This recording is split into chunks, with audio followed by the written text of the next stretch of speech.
Hello there, how are you doing? Welcome to Go Natural English. I'm Gabby Wallace, your American English teacher and #1 fluency coach.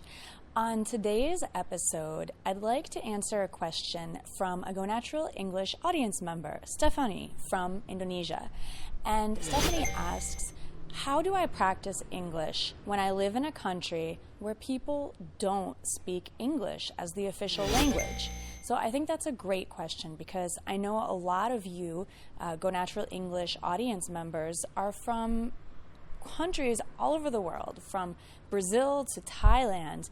I think it's awesome that people are watching from so many different countries. So if you get the chance to leave a comment in the YouTube comments below this video, tell us what country you are watching from. I'd love to know. And so I have some advice for you if you're living in a country where people don't typically speak English. Or even if you are living in a country like in the US or Canada where people do speak English, but maybe you're having a hard time finding people to practice with. I know what that's like because I lived in Japan for about 3 years and I still had a tough time finding the right people to practice with. So I have some advice for you. First of all, I would encourage you to find locals who do speak English. There may be foreigners in your city. There may be expats or people who are looking to meet locals. So you could find them possibly through international clubs or groups, or maybe through shared interests. And I always recommend to try to meet people through shared interests, not only because you want them to teach you English or you want to practice English, but really look for something in common so that you have a deeper connection. Now, if that's difficult, and I know it can be really difficult to find English speakers depending on where you live, I suggest to go online. That's where you find Go Natural English, right? So why not find people to practice with online?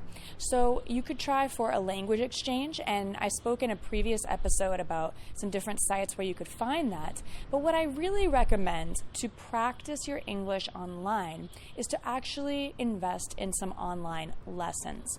If you can take 1 or 2 lessons a week, it will give you a great chance to practice the English that you're learning independently and to get feedback on that.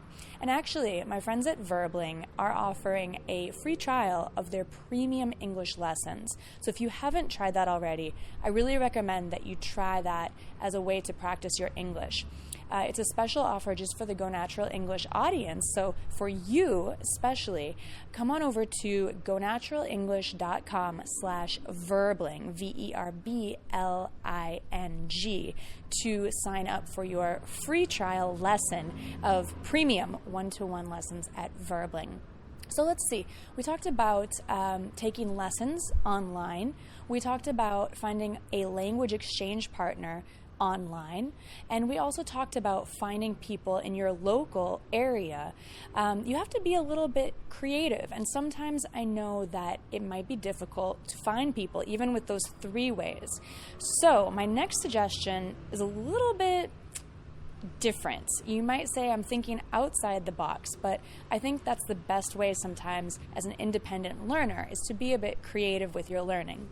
So what I want to suggest to you, when you want to practice English but there's nobody around, you just are having a difficult time finding a language partner or teacher, I want you to practice with yourself. You can do that in a variety of ways. You could speak out loud to yourself. You could speak out loud and record yourself and then listen to yourself and see how you're doing, because it's much easier to judge your own performance when you record yourself versus just listening to yourself as you speak. It's pretty impossible, actually. You can also think to yourself. So try to start thinking in English, and that's actually an excellent way to practice and to improve on your language skills. Another way that I like to practice is to sing songs in the language that I'm learning. So find some English language songs that you like, look at the lyrics, practice a few times until you can memorize the lyrics, and then sing them to yourself. So I think that's about 6 different ways that you could practice English if you live in a country where English is not the official language. All right, so first of all, I mentioned finding international friends in your city through international clubs, events, maybe expat communities. Maybe there's a store run by an English speaker and you could, go buy something there, or a restaurant and talk to that person. You can go online for a language exchange. You can try Verbling for a one-on-one English lesson. GoNaturalEnglish.com/Verbling for the free trial offer there. You can speak to yourself. You can speak into a recorder, and you can think out loud. You can think to yourself in your mind, not out loud. How do you think out loud? That's impossible. Thinking is usually a silent thing, but think to yourself. And actually, the 7th tip is to sing a song. You can either, sing it to yourself while you're getting ready in the morning, or when you have some free time, or maybe sing along with your portable device as you're waiting for the bus. I used to do that when I lived in Boston and I had to wait a long time for the bus. I would listen to music in different languages, practice singing along, and, do a little dance while I waited at the bus stop too. I might have gotten a few funny looks, but that's okay because I had fun and I was learning language while I did it. So I hope you can appreciate those tips. I hope you benefit from them. If you liked this video, then share it with your friends. It's totally free. And make sure that you're subscribed to Go Natural English on YouTube so that I can catch you later for more English tips. All right, it's been great talking with you, and I'll see you again soon. Bye for now.